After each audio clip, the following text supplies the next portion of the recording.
For today's lutong bahay recipe, kalderetang tilapia. Oo, kinakaldereta rin ang tilapia. Natutunan ko nga lang to sa community na pinupuntahan ko sa trabaho.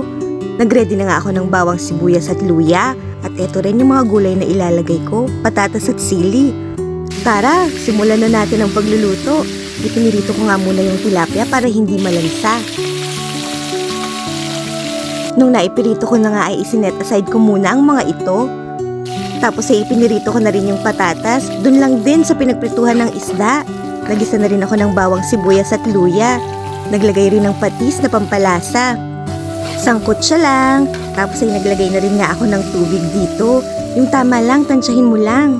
At nung kumulo nga ay nilagay ko na yung patatas at yung sili. Sinunod ko nga na nga rin ilagay yung kaldereta mix ni Mama Sita. Ganyan powder siya, ibubuhos mo lang. Hintayin lang natin kumulo. Tapos ilagay na natin yung piniritong tilapia dito. Imekos-mekos lang. Pero huwag masyadong mahalo baka kasi madurog ang isda. At para mas creamy ang kaldereta, inilagay ko na nga yung gata ni Coco Mama. Coco Mama, baka naman.